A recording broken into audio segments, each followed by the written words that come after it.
Hello everyone, welcome to our channel Geeta Khurana. Here I am Geeta. Today we will discuss new subject strategic management. Strategic management overall mainly आपके BCom के अंदर भी है, BBA में भी, MCom में भी, तो सारे स्टूडेंट्स के लिए ये है जो भी पढ़ना चाहते हैं मतलब स्ट्रैटेजिक मैनेजमेंट सब्जेक्ट को, तो उनके लिए बेनिफिशियल है। देन स्टार्ट करते हैं। स्ट्रैटेजिक मैनेजमेंट का कंसेप्ट क्या है, कहाँ से आया, मतलब जनरेट कहाँ से हुआ। दिस स्ट्रैटेजिक मैनेजमेंट यानी कि स्ट्रैटेजी, सबसे पहले हम स्ट्रैटेजी देखते हैं। The word strategy is taken from Greek word strategos which means जर्नलशिप।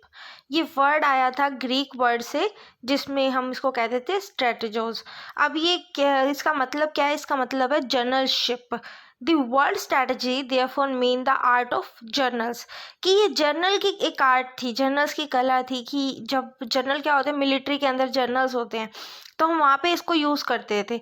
This word was firstly used in military science. सबसे पहले ये मिलिट्री साइंस के अंदर यूज़ हुआ था। मिलिट्री साइंस में मतलब हम क्या करते थे, स्ट्रेटजी बनाना, यानी कि हम ये देखते थे कि उन्होंने ये वाले इक्विपमेंट्स यूज़ कर रखे हैं तो हमें ये करना है, ऐसे करना है, यहाँ पे हमें इस पोजीशन पे खड़े होना है, ये सारी स्ट्रेटजी होती थी।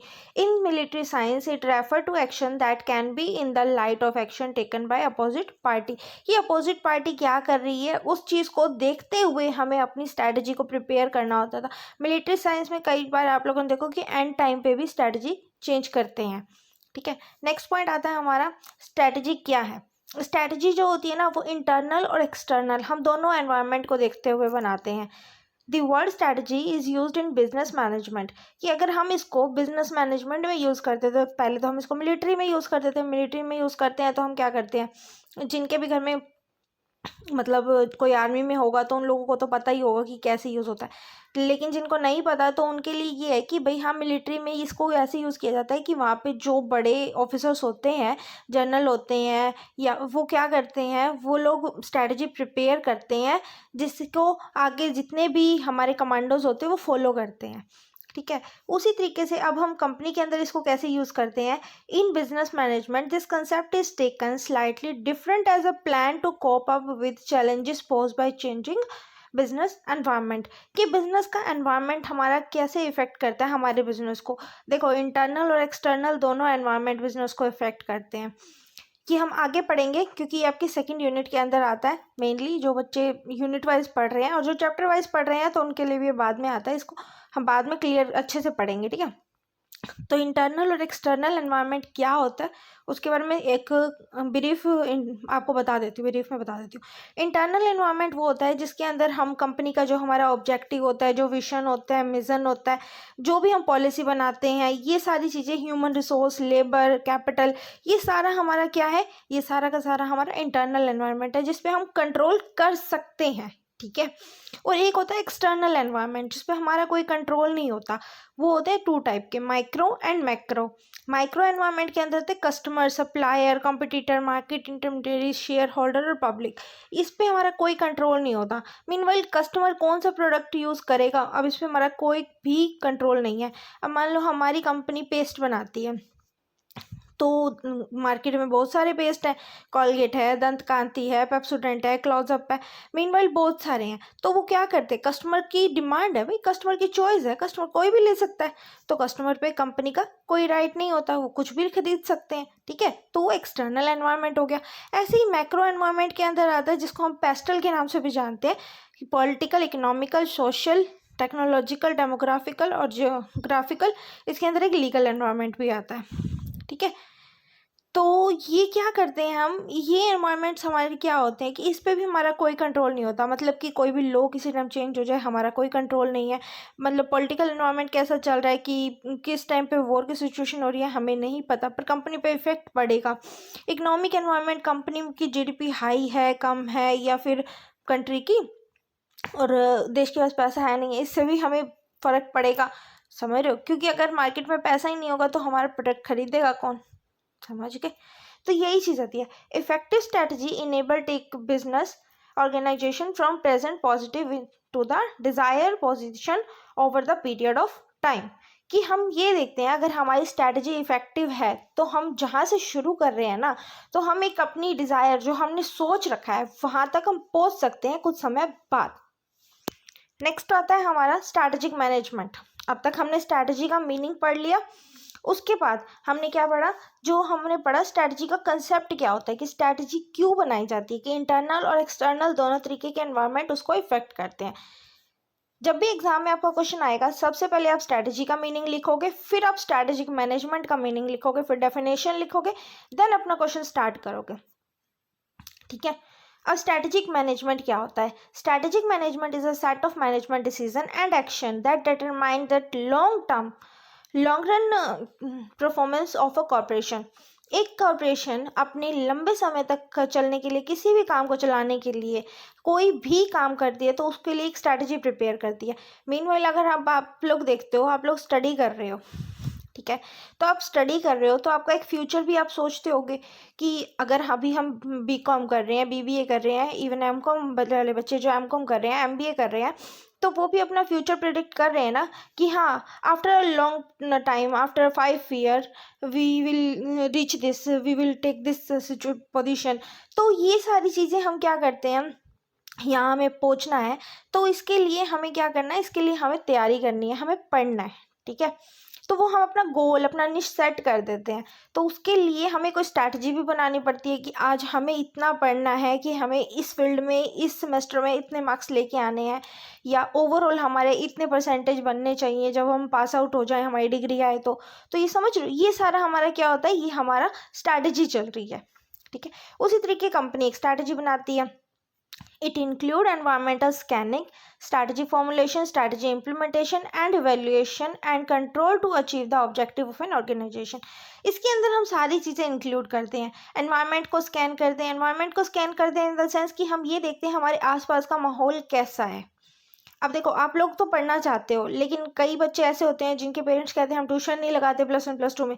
कई पेरेंट्स ऐसे होते हैं जो कहते हैं कि भाई अब आगे पढ़ के करना क्या। बहुत सारे बच्चे ऐसे होंगे, ऐसा अब मैं इस चीज़ पे ज़्यादा वो नहीं कर रही हूँ, बट हाँ बहुत सारे बच्चे होंगे। तो उस चीज़ के लिए क्या होता है, आप ये देखो, तो हम अपने एनवायरनमेंट को स्कैन करते हैं। कई बार ऐसा होता है कि जो गर्ल्स होती हैं वो पढ़ना चाहती है, लेकिन क्या होता है ना कि भाई पढ़ाई तो वो कर रही है, एडमिशन तो उन्होंने ले लिया, लेकिन उनको घर के काम भी साथ साथ करने पड़ते हैं, तो उस वजह से उनकी पढ़ाई में मार्क्स थोड़े कम आते हैं। तो वो भी एनवायरनमेंट को स्कैन करते हैं, क्योंकि हमारे जो आसपास का सराउंडिंग एनवायरनमेंट है वो भी हम पे बहुत ज़्यादा इफेक्ट करता है। कई बार उसमें हमारे नेबर्स भी आ जाते हैं, हमारे सोशल एनवायरनमेंट भी आ जाता है। ठीक है, स्ट्रैटेजिक फॉर्मुलेशन क्या होता है कि हम स्ट्रैटेजी को किस तरीके से फॉर्मुलेट कर रहे हैं, कि हमने एनवायरनमेंट को स्कैन कर लिया, अपने इंटरनल और एक्सटर्नल, कि हमें ये तो हमारी स्ट्रेंथ है और ये वीकनेस है, इस पे हमें काम करना है। ठीक है, इस तरीके से हम स्ट्रैटेजी को फॉर्मुलेट करते हैं। अब आपको पता चल गया कि आपको घर के काम करने पड़ते हैं, तो आप क्या करोगे, आप कैसे सोचोगे कि दिन में तो मेरे को टाइम नहीं मिलता, लेकिन मैं रात को पढ़ सकती हूँ। ठीक है, सुबह बेशक मैं 10 बजे उठ जाऊँगी, लेकिन मैं रात को पढ़ सकती हूँ। तो आप लोग क्या कर सकते हो, आप लोग रात को पढ़ सकते हो, 2 घंटे 3 घंटे जितना टाइम आप दे सकते हो। ठीक है ना, उस तरीके आप अपनी स्ट्रैटेजी को फॉर्मुलेट कर सकते हो।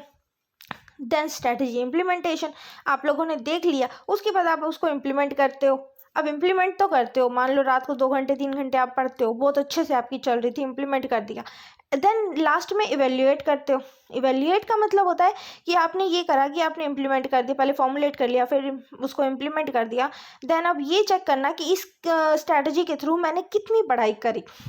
समझ रहे हो ना, कि भाई मेरे को अब क्या मेरी परफॉर्मेंस है, मैंने रात को 3-3 घंटे अगर पढ़ा है तो मैंने कितना समझा है, कितना पढ़ा है। कई बच्चों का माइंड रात में चलता ही नहीं है। ठीक है, और कईयों का रात को बहुत ज़्यादा शार्प चलता है कि उनको रात को ही समझ आता है सब कुछ, तो उस तरीके से होता है। ठीक है, फिर आप इवेल्युएट कर लेते हो, देन कंट्रोल करते हो। अब आपने पढ़ लिया, अब आपके एग्जाम आ गए, तो आप क्या करोगे, आप कहोगे कि हाँ भाई अब मैंने क्या करना है, अब मैंने 3 की जगह 4 घंटे पढ़ना है और इतने मार्क्स अपने लेकर आने हैं, गोट करने हैं। ये चीज़ होगी to achieve the objective of an organization. इसी तरीके से ऑर्गेनाइजेशन काम करती है, अपने इंटरनल और एक्सटर्नल एनवायरनमेंट को स्कैन करती है, यानी कि हमारे कंपनी के अंदर जो लोग हैं उनको भी, और बाहर जो कस्टमर है उनकी नीड, उनके टेस्ट, उनके प्रेफरेंसेस को देखकर। ठीक है, उसी तरीके से अपनी स्ट्रैटेजी को फॉर्मुलेट करती है, फिर इम्प्लीमेंट करती है, रादर देन उसको क्या करती है, इवेल्युएट करती है, कंट्रोल करती है। नेक्स्ट आता है the study of strategic management emphasis the monitoring and evaluating of external opportunity and threat in light of corporation strength and weakness. इसमें हम स्वॉट एनालिसिस भी करते हैं। स्वॉट एनालिसिस हम किस तरीके करते हैं, हम ये देखते हैं हमारी कंपनी की स्ट्रेंथ क्या है, कि हम कितने, हमारा लेबर इंसेंटिव है, कैपिटल इंसेंटिव है, ठीक है, हमारे पास किस चीज़ की अबंडेंस है, कौन सी चीज़ हमारे पास ज़्यादा है। मान लो आपके पास पैसा ज़्यादा है तो आप कैपिटल अबंडेंस वाले हो गए, और मान लो आपके पास लेबर ज़्यादा है, पैसा कम है, लेकिन आप ये कहते हो कि भाई हाँ हम अपनी फैमिली को भी लगा लेंगे, हम काम ज़्यादा कर लेंगे, ठीक है, तो उस तरीके से वो क्या हो जाता है, वो उसकी स्ट्रेंथ होगी। अब कईयों की वो वीकनेस होगी, किसी की स्ट्रेंथ होगी। अपॉर्चुनिटी कैसी होती है, अपॉर्चुनिटी कस्टमर आपके प्रोडक्ट पे रीच कर रहा है, बार बार आपके प्रोडक्ट को पसंद कर रहा है, तो वो आपकी अपॉर्चुनिटी हो गई, ठीक है। As per Fred are David, उन्होंने बोला है, देखो बहुत सारे स्कॉलर्स ने डेफिनेशन दी है, आपकी बुक में अगर अलग स्कॉलर की है तो आप वो कर लेना, ज़रूरी नहीं है कि आपको यही करनी है, बट आप ये भी कर सकते हो। एग्जाम में कोई भी आपके मार्क्स डिडक्ट नहीं करेगा अगर आप ये कर लोगे तो, ठीक है। Strategic management is an art and science of formulating, implementing, and evaluating cross-function decisions that enable an organization to achieve its objective. एक मेनली क्या है कि ये इजी है, इसलिए मुझे सही लगी है कि इजी डेफिनेशन है, जल्दी लर्न हो जाती है, और मतलब मीनिंग में से ही डेफिनेशन निकली हुई है, ठीक है। स्ट्रैटेजिक मैनेजमेंट क्या है, आर्ट भी है और साइंस भी है। ये फॉर्मुलेट करती है, इम्प्लीमेंट करती है, इवेल्युएट करती है फंक्शंस को, और डिसीजन लेने में हेल्प करती है ऑर्गेनाइजेशन को अपने ऑब्जेक्टिव को अचीव करने के लिए। एज पर चैनल ने क्या बोला है, strategic management is defined as that set of decision and action that result in formulating of strategy and implementation to achieve the objective of the organization और corporation कि, और जो भी हमारी ऑर्गेनाइजेशन है या कॉर्पोरेशन है, जो भी कंपनी है, हमें उसकी जो भी हमने ऑब्जेक्टिव्स रखे हैं उसको हमें कहाँ तक मतलब अचीव करने के लिए, अपने गोल्स को जो हमने सेट कर रखा है उनको, टारगेट को अचीव करने के लिए हमें क्या करना चाहिए, उसमें हमें हेल्पफुल करता है स्ट्रैटेजी बनाना, ठीक है। मेनली तो जो मैंने एग्जांपल दिया है आपका, उसे आप लोगों को ये बिल्कुल ही क्लियर हो जाना चाहिए कि एग्ज़ाम में बिल्कुल भूलने की नहीं होगा, कि आप अपने ऊपर से, और मेरा मेनली पर्पस यही रहता है कि आपको आपके एग्जांपल देकर ही समझाऊं, जिससे आप लोगों को ना एग्ज़ाम में ये चीज़ याद रहे, ठीक है। अगर मैं सिर्फ यही पढ़ के आपको बस इसी का मीनिंग बता दूंगी ना, तो एग्ज़ाम में आपको याद रहे ना रहे इसकी कोई गारंटी नहीं है। बट हाँ, इस पे एक एग्जांपल होगा तो उसके आपको याद रहने के चांसेस डबल हो जाते हैं, क्योंकि आपको ये रहता है कि हाँ, मैंने जब स्ट्रैटेजी पढ़ा था ना तो उसमें ये चीज़ पढ़ी थी मैंने कि हाँ भाई, एक विजुलाइज हो जाता है इंसान को कि हाँ मैंने ये चीज़ पढ़ी थी, और उसमें मैंने एक ये एग्जांपल देखा था कि रात को पढ़ने वाला, तो वो चीज़ आप लोगों के माइंड में पूरा का पूरा ये कंसेप्ट आ जाता है, ठीक है। अब इसमें ये जो पॉइंट्स हैं इसको मैं ज़्यादा एक्सप्लेन नहीं कर रही हूँ, क्योंकि ये आप लोग एक्सप्लेन कर लेना एग्जाम में 2-2 लाइन के अंदर, 3-3 लाइन के अंदर, जितना आप लोगों को रिक्वायर हो, ठीक है। क्योंकि हमें देखो पेजेस कितने भरने होते हैं, 8 पेजेस भरने होते हैं, मतलब टोटल 16 हो जाते हैं, वैसे 8 हो जाते हैं एक क्वेश्चन में, 16 मार्क्स के में। तो आज हम एक क्वेश्चन करेंगे, फर्स्ट यूनिट में से मेनली आपके 3 क्वेश्चन निकल रहे हैं, तो मैं तीनों क्वेश्चन अलग अलग दिन कराऊंगी, मतलब आज एक, कल दूसरा, तीसरा, ठीक है। तो जिससे आप लोगों को कन्फ्यूज़न भी नहीं होगी और आप अच्छे से कर भी लेंगे। Characteristic of strategic management, art as well as science, क्योंकि इसमें हम क्या करते हैं, सबसे पहले हम स्ट्रैटेजी बनाते हैं, उसके बाद हम उसको इम्प्लीमेंट करते हैं, इवेल्युएट करते हैं, तो वो साइंस भी हो गया। जब एक चीज़ को अब आप लोगों ने क्या करा, सबसे पहले तो घर में सामान लेकर आए, ठीक है, तो आपने आर्ट करी कि सबसे पहले घर में सामान लेकर आना, उसके बाद मम्मी को कहा मम्मी सब्जी बना दो, तो मम्मी ने उसमें बहुत सारे स्पाइसेस डाल के बहुत अच्छी सी सब्जी बना दी, तो वो मम्मी ने आपके सामने जो प्रेजेंट करा वो साइंस हो गया, ठीक है, क्योंकि वो चीज़ प्रिपेयर हो गई है, उसमें काम हुआ है, ठीक है। टॉप मैनेजमेंट का इन्वॉल्वमेंट रहता है, ऐसे ही कंपनी के अंदर भी होता है। कंपनी में हम क्या करें, जो स्ट्रैटेजी हम बना रहे हैं वो आर्ट है, जब हम उसको इम्प्लीमेंट करते हैं, अपना प्रोडक्ट बनाते हैं, तो वो साइंस हो जाती है। टॉप मैनेजमेंट इन्वॉल्वमेंट, कि इसमें टॉप मैनेजमेंट का सबसे ज़्यादा इन्वॉल्वमेंट होता है, क्योंकि जो आपकी मैनेजमेंट है और स्ट्रैटेजी प्रिपेयर करती है, कौन करता है, बोर्ड ऑफ डायरेक्टर करते हैं, सीईओ करते हैं, कंपनी के शेयर होल्डर करते हैं, कंपनी के मतलब एक लेवल वाले बंदे करते हैं जो कंपनी में टॉप लेवल पर होते हैं, ठीक है। नेक्स्ट पॉइंट है large amount of resources required. कोई भी प्रोडक्ट आपको बनाना है तो उसके लिए आपको लार्ज अमाउंट ऑफ रिसोर्सेज तो चाहिए होते हैं। अब इसमें आप अपना एक लाइव एग्जांपल देख सकते हो कि अगर आपको घर पे मान लो कि किसी के घर में पार्टी है, छोटी सी पार्टी है, गेट टुगेदर है, उसमें आपने 100 पीपल्स को इनवाइट कर लिया कि 100 लोग आएंगे आपके घर पे, तो आपको उसमें क्या है, लार्ज अमाउंट ऑफ रिसोर्सेज चाहिए होंगे। रिसोर्सेज का मतलब आपको घर में काम करने वाले लोग भी चाहिए होंगे। अब मान लो आप 2-3 हेल्पर भी रखोगे, आपके घर वाले सारे लोग भी काम पे लगेंगे। उसी तरीके से आप बाज़ार से सामान भी लेकर आओगे, तो वो सारी चीज़ें जो होगी वो क्या होगा, वो रिसोर्सेज हमें ज़रूरत पड़ रही है। ठीक है, हमें काम करने के लिए जो भी हमारा चीज़ है, वो सारी चीज़ें, बड़े बड़े बर्तन चाहिए होंगे, ये सारी चीज़ें चाहिए होंगी। उसी तरीके कंपनी में भी जब आप कोई प्रोडक्ट बनाने लगते हो तो इक्विपमेंट्स चाहिए होते हैं, बड़ी बड़ी मशीनरी चाहिए होती है, लार्ज अमाउंट ऑफ रिसोर्सेज की ज़रूरत होती है। नेक्स्ट है, ये फ्यूचर ओरिएंटेड है। अब ये फ्यूचर को प्रिडिक्ट करके करते हैं हम ये सोच लेते हैं कि हाँ, हमें 5 साल बाद, अगले 10 साल बाद इस पे इतना प्रॉफिट होने वाला है। ऐसा नहीं है हम स्ट्रैटेजी एक ही बार बनाते हैं और लाइफ टाइम चलाते हैं, नहीं चलाते। हम स्ट्रैटेजी, जैसे आज आपने स्ट्रैटेजी बनाई है, कल आप उस स्ट्रैटेजी को चेंज भी कर सकते हो। ऐसा नहीं होता है कि एक ही स्ट्रैटेजी चलती रहती है। अब मान लो आप लोगों ने एक दिन तो ये सोचा था कि हाँ भाई, मैं, मम्मी, बहन, भाई, ये सारे मिलके ये काम कर लेंगे। मान लो इन दैट केस किसी की तबीयत खराब हो जाती है, तो काम का प्रेशर बढ़ जाता है, तो आप बाहर से किसी को बुलाते हो, तो वो चीज़ क्या होती है, वहाँ पे आपको चेंज करनी पड़ती है अपनी स्ट्रैटेजी। ठीक है, तो ये फ्यूचर ओरिएंटेड है। फ्यूचर हमारा अनसर्टेन होता है, ये सबको पता है। ये चीज़ें मैं आप लोगों को सिर्फ इसलिए बता रही हूँ ताकि आप लोग एग्जाम में अच्छे से 2-3 लाइन का इसको बना के लिख के आ सको। इसमें आप लोगों को इतनी ज़रूरत नहीं है, अब आप इस लेवल पे हो कि आप बना के लिख सकते हो। ठीक है, नेक्स्ट पॉइंट है हैंडलेस लॉन्ग टर्म इशू। इसमें हम जो बड़े बड़े मतलब प्रॉब्लम्स आती है उनको भी हैंडल करते हैं, टैकल करते हैं। कैसे टैकल करते हैं, आप मान लो जैसे अभी एग्जांपल दिया मैंने आपको कि किसी की तबीयत खराब हो जाती है, ऐसे ही मान लो कि पार्टी में कोई सामान ही नहीं आता, तो आप लोग क्या करोगे, आप स्पेशल जाओगे मार्केट और वो सामान लेकर आओगे। अब एक छोटा सा सामान भी कम पड़ जाता है ना। अब आपको कोई सब्जियां बनानी थी, तो घर में जिंजर ही नहीं आई, तो बिना जिंजर के सब्जी टेस्टी नहीं बनेगी। तो आप क्या करोगे, आप स्पेशल जाओगे मार्केट से जिंजर लेने, कोरिएंडर लेने, समझ गए। तो ये चीज़ होती है। तो आप जो भी, चाहे बड़े हों चाहे छोटे हों, जितने भी इश्यू आएंगे आप उनको हैंडल कर लोगे। कमिटमेंट्स ऑफ मैनेजर्स, अपने मैनेजर से कमिट करो कि भाई हाँ, ये टाइम पे ये काम ऐसे हमें चाहिए। तो टॉप मैनेजमेंट उनको हैंडल करती है। वो आगे जाकर क्या करते हैं, फंक्शनल लेवल यानी ऑपरेटिंग लेवल पर जो स्टाफ होता है, जो बंदे होते हैं काम करने वाले, उनको ये चीज़ बताते हैं और उससे काम करते हैं। सिस्टमैटिक प्रोसेस है कि सिस्टम से चलता है। जैसे टॉप मैनेजमेंट आप लोगों को ऑर्डर देती है, उसके बाद जो मैनेजमेंट लेवल के बंदे होते हैं वो वहाँ से क्या करते हैं, वो आगे नीचे अपने लोअर लेवल को इंस्ट्रक्शन देते हैं, वो काम करते हैं, फिर काम करके वो प्रोसेसिंग करते हैं। इसमें मैंने एक वीडियो बना रखी है टॉप डाउन अप्रोच की, वो भी आप लोग देख लेना अगर कभी टाइम हो। वह बिजनेस कम्युनिकेशन के अंदर बनाई थी मैंने वो।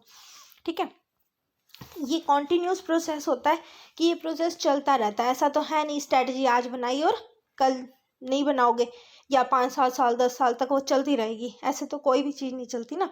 तो आपको चेंज करना पड़ता है। ठीक है, नेक्स्ट है हमारी इम्पोर्टेंस।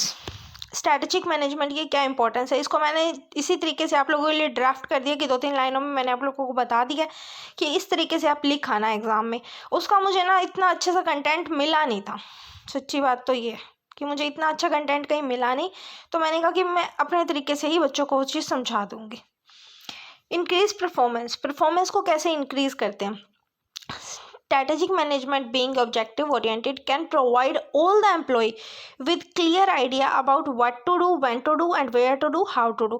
कि आप लोगों को क्या करना है, कब करना है, कैसे करना है, कहाँ करना है, ये सारी चीज़ आप लोगों को बताई जाती है और फिर आप लोगों को काम करना होता है।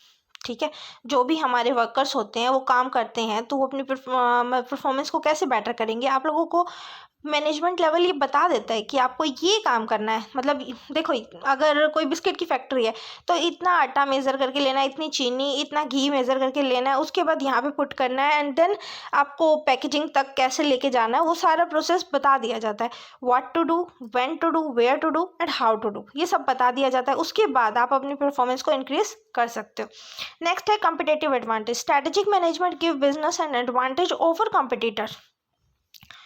It assists the firm in becoming proactive rather than reactive, कि आपको रिएक्टिव होना चाहिए, ठीक है। मतलब कि जो कॉम्पिटिटर्स हैं उनको देखना चाहिए कि भाई वो क्या कर रहे हैं।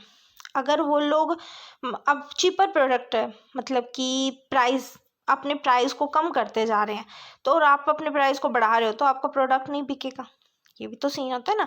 तो आप लोगों को क्या करना होता है, एनवायरनमेंट को जब स्कैन करते हो तो आप अपने कॉम्पिटिटर्स को भी स्कैन करते हो। आप देखते हो कि कॉम्पिटिटर्स का, मैंने ये प्रोडक्ट बनाया है, ये प्रोडक्ट पहले तो कौन कौन बना रहा है, अभी कौन कौन बना रहा है, इसके बाद हम ये देखेंगे कि ये प्रोडक्ट मार्केट में कितना डिमांड में है। सबसे बड़ी चीज़ हम ये देखेंगे मार्केट में कितना डिमांड में है, फिर देखेंगे कौन कौन बना रहा है, फिर हम ये देखेंगे कि ये प्रोडक्ट जो है कस्टमर कितना लेना प्रेफर कर रहे हैं अगर हम इस प्राइस पे दे रहे हैं तो, ठीक है। तो ये सारी चीज़ें हम उसमें स्टडी करेंगे। नेक्स्ट है अचीविंग गोल। अपने गोल को अचीव करने के लिए हम क्या करते हैं, strategic management help keep goals achievement by using a clear and dynamic process for formulating step and implementation. कि हम जो भी स्टेप को बनाते हैं हम ये सोच रहे हैं कि हम इस तरीके से अपना काम करेंगे, ये इम्प्लीमेंट करेंगे। तो अपने गोल को अचीव करने के लिए हम क्या क्या करते हैं, उसमें हम किस तरीके से काम करते हैं। फ्यूचर में हमें कोई चैलेंजेस आ रहे हैं, हम कोई भी अपनी अपॉर्चुनिटी गेन कर रहे हैं, तो उसमें हम किस तरीके से अपने करेंगे काम को, ठीक है। Sustainable growth. सस्टेनेबल ग्रोथ का मतलब क्या होता है कि कंपनी जो होती है वो ये देखती है कि हमारी वजह से किसी को कोई नुकसान ना हो, ठीक है। The basic purpose of strategic management is to gain sustainable strategy competitive of the firm. It is possible by developing and implementing such strategy that create value for the company. Strategic management, अगर हमारी वजह से किसी को कोई नुकसान नहीं होगा, मतलब हमारी जो कंपनी में से जो भी जैसे स्मोक होता है, धुआं निकलता है या वेस्टेज होती है, उसकी वजह से मतलब कूड़ा नहीं होगा, लोगों को नुकसान नहीं होगा, किसी को हार्म नहीं करेगा, हमारा प्रोडक्ट इतना अच्छा होगा, सबसे बड़ी चीज़ कि हमारा प्रोडक्ट अच्छा होगा जो लोगों को वैल्यूएबल लगेगा, तो वो सारी चीज़ें हमारी सस्टेनेबल ग्रोथ के अंदर आ जाती हैं। नेक्स्ट है हमारा cohesive integrated organisation. Strategic management necessity communication and goal implementation company wide. Company ये देखती है कि हमारे हिसाब से हम काम कर रहे हैं अपने गोल को अचीव करने के लिए, वहाँ पे हमें कोई प्रॉब्लम तो नहीं आ रही। जो हमने गोल सेट किया है, हर कंपनी का गोल अलग अलग होता है और हर कंपनी अलग सेट करती है। अब मान लो दो कंपनी है, एग्जांपल लेते हैं ए और बी। ए कंपनी का गोल है कि नेक्स्ट 5 ईयर में मेरे को 50 करोड़ चाहिए, और बी कंपनी का है कि मुझे 100 करोड़ चाहिए। तो वो किस तरीके से अपनी स्ट्रैटेजी प्रिपेयर करेंगे और क्या काम करेंगे वो अलग अलग लेवल पे होगा, ठीक है। अब देखो, जिसका गोल बड़ा है उसको प्रोडक्ट भी ज़्यादा बनाने पड़ेंगे, मैन्युफैक्चरिंग भी ज़्यादा करनी पड़ेगी और कस्टमर को रीच भी ज़्यादा करना पड़ेगा, तो उसको अपने प्राइस भी डिक्रीज़ करने पड़ेंगे, बहुत सारी चीज़ें करनी पड़ती हैं, ठीक है। नेक्स्ट पॉइंट है इंक्रीज मैनेजेरियल अवेयरनेस, कि अपनी अवेयरनेस कैसे बढ़ाएं, लोगों को कैसे पता चलेगा, ठीक है। Strategic management means looking toward the company future. It manage do this consistently, they will be more aware of industry trend and challenges.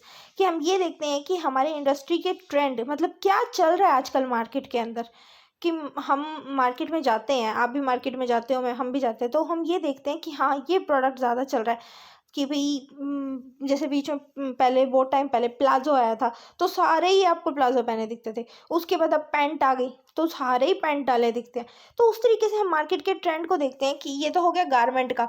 अब मान लो कोई खाने की चीज़ है तो उसमें भी बहुत सारे आते हैं, कि पहले डोमिनोज आया था, लोग पिज़्ज़ा की तरफ ज़्यादा हो गए, फिर मैकडी आया तो मैकडी की तरफ ज़्यादा हो गए। तो ये चीज़ें होती हैं। नेक्स्ट पॉइंट है हमारा कंडक्टिंग स्वोट एनालिसिस, कि हम SWOT एनालिसिस कैसे करते हैं। It focus on assessing the opportunity and threat, keeping in mind for strength and weakness and developing strategy for the survival, growth and expansion. हम ये देखते हैं कि हमारी क्या तो हमें अपॉर्चुनिटी मिल रही है, कस्टमर हमारे प्रोडक्ट को रीच कर रहे हैं, ये हमारी अपॉर्चुनिटी हो सकती है। हमारे लिए थ्रेट ये हो सकता है कि हमारे कॉम्पिटिटर रेट डिक्रीज किए जा रहे हैं बार बार। हमारे लिए हमारी वीकनेस ये हो सकती है कि हम उतना प्रोडक्ट बना नहीं पा रहे। हमारी स्ट्रेंथ ये हो सकती है कि हम भाई हमारा जो स्टाफ है वो तो अच्छा है लेकिन काम हो नहीं रहा। तो ये चीज़ें हमें देखनी पड़ती हैं, ठीक है। नेक्स्ट है optimum utilization of resources. It is resource responsible of strategic management is to make rational allocation of resources both human and non human, कि जो भी चीज़ें हैं किसी की भी वेस्टेज ना हो। अब नॉन ह्यूमन और ह्यूमन में इसका क्या मीनिंग है वो देखते हैं। ह्यूमन में हम ये देखते हैं, जैसे आपकी लेबर है, आपने सोचा था कि एक दिन में वो 100 यूनिट बना देगी। अब वो लेबर आपकी 90 यूनिट बना रही है। क्यों बना रही है? क्योंकि वो बीच में 10 मिनट का ब्रेक ले लेती है, बीच में 10-15 मिनट कहीं खाना खाने चल जाती है, 1 घंटे के लिए, मतलब पूरा दिन का मिला के वो 1 से 1.5 घंटा खराब कर देती है। तो वो चीज़ आप लोगों की ह्यूमन, भाई ह्यूमन की तरफ से प्रॉब्लम आ गई। फिर नॉन ह्यूमन यानी कि आपका जो सामान है, जो भी मैन्युफैक्चर हो रहा है, अब देखो चॉपिंग होएगी, कटिंग होएगी, सारे काम होंगे, तो उसमें कितनी वेस्टेज हो रही है। तो ये सारी चीज़ें भी हम देखेंगे। तो इससे हम ये देखते हैं हमें ऑप्टिमम यूटिलाइज करना चाहिए। अब घर पे हम जैसे काम करते हैं ना, हम मान लो सब्जी काट रहे हैं तो हम ये थोड़ी आधी सब्जी काटेंगे और आधी सब्जी फेंक देंगे, ऐसा तो नहीं करते ना। उसी तरीके से हमें कंपनी में भी करना है कि जितने भी हमारे रिसोर्सेज हैं हम उनका प्रॉपर यूटिलाइज करें। ये नहीं कि हाँ भाई हम उस चीज़ को ख़राब कर दे, फेंक दे, वेस्ट कर दे। नेक्स्ट है प्रोवाइड इम्प्रूव्ड डिसीजन, कि हम इम्प्रूव डिसीजन प्रोवाइड करते हैं कि चलो जो जो गलतियां हो रही हैं उनको सुधारने के लिए कि हम कैसे इसमें इम्प्रूवमेंट कर सकते हैं। नेक्स्ट पॉइंट है हमारा हायर मोटिवेशन ऑन एम्प्लॉयज़। अपने एम्प्लॉयज़ को मोटिवेट करते रहना टाइम टू टाइम। अगर हम अपने एम्प्लॉयज़ को मोटिवेट करेंगे ना तो वो क्या करेंगे, वो और अच्छा काम करेंगे, ठीक है। The employees यानी human resource are assign clear cut duties by the top management. उनको क्लियर कट ड्यूटीज प्रोवाइड कर दी जाती है कि आपको क्या करना है, कौन करेगा, कैसे करेगा, वह कब करेगा, ठीक है। Well strategy management is follow is in any organization, कि कैसे ऑर्गेनाइजेशन और कब, मतलब कि ऑर्गेनाइजेशन फॉलो करती है। Employ become loyal, sincere and goal oriented and their efficiency is also increase. अगर एक एम्प्लॉय है जो वो क्या है, वो लॉयल है, अपने काम को लेके पूरा ईमानदार है कि हाँ बहुत अच्छे से काम कर रहा है, सिंसियर है, तो कंपनी का जो गोल है ना वो बहुत जल्दी अचीव हो सकता है। और सिर्फ एक नहीं, सबको होना पड़ेगा, ठीक है। क्योंकि जो ग्रुप का जो काम होता है ना वो बहुत अच्छा होता है, ठीक है। अगर आप लोगों को समझ आ रहा है तो प्लीज़ चैनल को ना सब्सक्राइब कर देना यार, कम से कम कुछ तो कराओ, मोटिवेशन तो दो। और सबसे बड़ी चीज़ क्या है, शेयर कर देना, सब्सक्राइब कर देना। स्ट्रेटेजिक मैनेजमेंट के और जो बेनिफिट्स थे ना जो मैंने नहीं समझाए तो उसको देख लो। सबसे पहले क्या है, सिलेक्शन ऑफ बेस्ट स्ट्रैटेजी। सबसे पहले बेस्ट स्ट्रैटेजी को सिलेक्ट करना। आपके पास ऑप्शन होते हैं उस टाइम पे कि हाँ ये स्ट्रैटेजी अच्छी है या ये स्ट्रैटेजी अच्छी है, दोनों को कंपेयर करके आप अच्छी सिलेक्ट करना। फिर अचीव करना अपने गोल्स को, तो उसके लिए आपको मेहनत करनी पड़ेगी। फिर फाइनेंशियल बेनिफिट देखना पड़ेगा कि हमारे पास हाँ फाइनेंस कितना है। फिर कॉर्पोरेट इमेज, कि हमारी कॉर्पोरेट इमेज कैसी है। कॉर्पोरेट इमेज का मतलब ऐसा होता है कि अब मान लो एक फर्म ऐसी है, उसकी गुडविल इतनी अच्छी है जिससे ना लोग आपको लोन देने के लिए तैयार रहते हैं, ठीक है। और एक फर्म ऐसी है कि हाँ जिसका नाम ही खराब है, तो वो क्या करते हैं, लोग उसको लोन कहाँ से देंगे, तो उसकी कॉर्पोरेट इमेज बेकार है। उसके प्रोडक्ट जब मार्केट में आते हैं ना तो लोग कहते हैं हमें नहीं खरीदना। कोई ना कोई तो होगी ऐसी भी, ठीक है। Encourage favourable attitude toward change, कि अपना जो भी एटीट्यूड है उसको टाइम टू टाइम चेंज करना। मतलब हम जो प्रोडक्ट बना रहे हैं उसमें इनोवेशन करते रहना, ठीक है। Help in better business decision, कि अपने बिजनेस के जो डिसीजन लेने हैं उनको और ज़्यादा बेटर करते रहना। टाइम टू टाइम इनोवेट करना, इनिशिएटिव लाना, और लोगों को ऐसा दिखाना कि हाँ हमारा प्रोडक्ट बेटर है, ठीक है। Make sure to fight competition, कि कंपटीटर से भी फाइंड करना पड़ता है कि भाई हमारा प्रोडक्ट बेटर है और तुम्हारा प्रोडक्ट बेटर है, उसको किस तरीके से डील करना है, मार्केट में प्रेजेंट करना भी बहुत बड़ी चीज़ होती है, ठीक है। क्योंकि ये आप लोगों के अगर पॉसिबल हुआ तो मैं ये सब्जेक्ट भी कराऊंगी जिसके अंदर प्रोडक्शन मैनेजमेंट आता है, तो उसमें हम करते हैं लेबलिंग वगैरह, ये सारे सब्जेक्ट भी मैं आप लोगों को कराऊंगी अगर हो सका तो, ठीक है। नेक्स्ट अब ये बहुत जल्दी करेंगे, देखो इतना लेंथी वीडियो हो रहा है तो इसको जल्दी जल्दी कवर करेंगे। नीड फॉर स्ट्रैटेजिक मैनेजमेंट, क्योंकि 30 मिनट हो गए हैं तो आई डोंट थिंक सो इतना लंबी वीडियो हमें देनी है, तो इसे बस इस पे ही ख़त्म कर देंगे। Need for strategic manage, provide करना, रोड मैप प्रोवाइड करना कि हाँ भाई कि हमारा रोड मैप क्या है, हमारा रास्ता क्या है, ठीक है। इस रास्ते पे चल के हमें ये गोल को अचीव करना है। जैसे आप लोग ये सोचो, इस रास्ते पे, पढ़ाई के रास्ते पे चल के आपको ये पोजीशन लेनी है, ठीक है। To face changing environment, environment को कैसे चेंज, मतलब चैलेंज करना, उसको चेंज करना, उसको उस चीज़ों को फेस करना कि इंटरनल एनवायरनमेंट कैसे हमारे ऊपर इफेक्ट करता है और एक्सटर्नल कैसे इफेक्ट करता है, तो उसको किस तरीके से चेंज करना, कि कस्टमर को कैसे अपने उसमें लेकर आना कि हाँ हमारा प्रोडक्ट अच्छा है, ठीक है।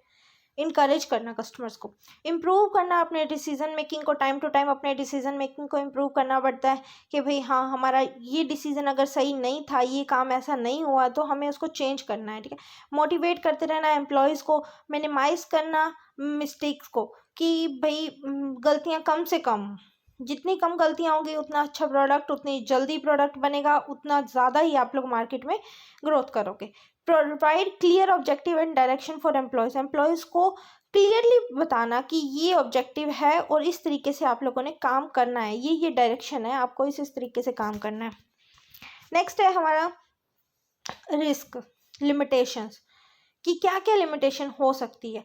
Inaccurate analysis of business environment, कि हम जब भी बिजनेस एनवायरनमेंट का मतलब कि एनालिसिस करते हैं तो हम अपने जो डिसीजन लेते हैं वो इनएक्यूरेट होते हैं, यानी कि गलत हो सकते हैं। इनएक्यूरेट एनालिसिस में हम ये देखते हैं कि strategic management to successful required correct analysis of internal as well as external business environment and undertake SWOT analysis। इसके अंदर हम SWOT analysis करते हैं क्योंकि ये सारे environment ना हमारे हाथ में नहीं होते, चाहे इकोनॉमिक हो, लीगल हो, सोशल हो, टेक्नोलॉजिकल हो, पॉलिटिकल हो, ये सारे चेंज होते रहते हैं।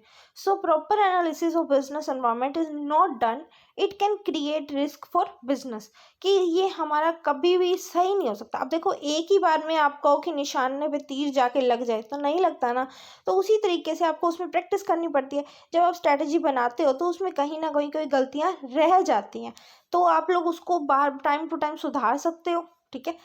तो पहले अगर आप कहो कि मैंने ये बिल्कुल सही करा है तो ऐसा नहीं होता है।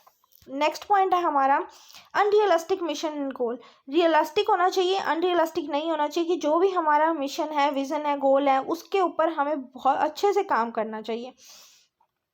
some business organization develop unrealistic mission and goal statement for the organization, कि वो क्या करते हैं कि वो बना देते हैं ये limitation of assumptions. Strategic management is based on certain assumptions, इसमें कुछ लिमिटेशंस भी होती है। जब भी कोई हम अजम्पशन सेट करते हैं, यानी कि कोई भी हम अपना क्राइटेरिया सेट करते हैं कि हमें ये काम ऐसे करना है और वो काम वैसे नहीं होता है, ठीक है, तो उसे हम कहते हैं limitation of assumption. If these assumption do not hold good then that plan strategy based on assumption would be unrealistic and can not be implement effectively, कि जैसा हमने सोचा था वैसे इम्प्लीमेंट नहीं कर रही, इफेक्टिवली इम्प्लीमेंट नहीं कर रही। तो जैसे आप लोगों को पता है जिस चीज़ के बेनिफिट होते हैं उसकी कुछ लिमिटेशंस भी होती है, तो हर चीज़ में मतलब प्रोज एंड कॉन्स होते ही होते हैं। तो हम क्या करते हैं, जब आप बेनिफिट्स पढ़ो ना तो आप उसको इतने अच्छे से पढ़ना कि आपको जब लिमिटेशन पढ़ो तो आपको पता चल जाए कि हाँ ये भाई इसकी लिमिटेशन होती है। बेनिफिट में हम क्या पढ़ते हैं, बेनिफिट में हम पढ़ते हैं इसके फ़ायदे क्या क्या है, और लिमिटेशन में हम पढ़ते हैं इसके नुकसान क्या क्या है, यानी इसकी जहाँ जहाँ कमी रह जाती है। अब इसमें लिमिटेशन क्या है स्ट्रैटेजी में, कि कहाँ कहाँ कमी रह जाती है, किस किस चीज़ में प्रॉब्लम आती है, स्ट्रैटेजी फॉर्मुलेट करने में प्रॉब्लम आती है, इम्प्लीमेंट करने में, या कोई भी असम्पशन सेट करते हैं उसमें प्रॉब्लम आती है, रियलिस्टिक गोल नहीं कर पाते, अनरियलिस्टिक गोल हो जाता है कि हमने जो मिशन सेट किया था वो वैसे नहीं काम कर रहा, ठीक है। तो यही चीज़ें इसकी लिमिटेशंस होती हैं। नेक्स्ट पॉइंट है problem of setting higher target. कई बार ऐसा होता है कि हम बहुत बड़ा टारगेट सेट कर लेते हैं, जैसे कि मैंने आपको भी एग्जांपल दिया था, ए और बी कंपनी है, ए ने 50 करोड़ का रखा और बी ने 100 करोड़ का टारगेट रख लिया लास्ट 5 ईयर, नेक्स्ट 5 ईयर के लिए। तो क्या होता है कि कई बार हम टारगेट बहुत ज़्यादा हाई सेट कर लेते हैं, इसकी वजह से भी प्रॉब्लम आती है कि हम अचीव नहीं कर पाते। नेक्स्ट है हमारा प्रॉब्लम इन स्ट्रैटेजिक इम्प्लीमेंटेशन, कि हमारी स्ट्रैटेजी जो हमने बनाई वो हम सही से इम्प्लीमेंट ही नहीं कर पा रहे। जो हमने प्लानिंग करी, जो भी हम उसमें एक्टिविटी कर रहे हैं, हम अपने रिसोर्सेज को सही से यूज़ नहीं कर पा रहे, तो वहाँ हमें प्रॉब्लम आ रही है। हम इन चीज़ों को मतलब सही से यूज़ ही नहीं कर पा रहे, यूटिलाइज ही नहीं कर पा रहे, तब हमें प्रॉब्लम आती है। देखो अब इसमें मेन आप लोगों को पॉइंट समझ आ गया होगा कि जब हम क्या करते हैं, स्ट्रैटेजी सही से इम्प्लीमेंट नहीं करते तो प्रॉब्लम आती है। बेनिफिट के पॉइंट में क्या था, स्ट्रैटेजी इम्प्लीमेंट करते हैं तब अच्छा रहता है। समझ रहे हो, यही चीज़ें घुमा फिरा के ही आप लोगों को एग्जाम में क्योंकि आप लोगों को ना पॉइंट टू पॉइंट कोई चीज़ याद नहीं रहेगी। किसी भी बच्चे को सारे पॉइंट्स मेमोराइज नहीं रहते, तो आप लोगों को यही चीज़ है कि भाई लिमिटेशंस के अंदर इतनी ही चीज़ें आती हैं।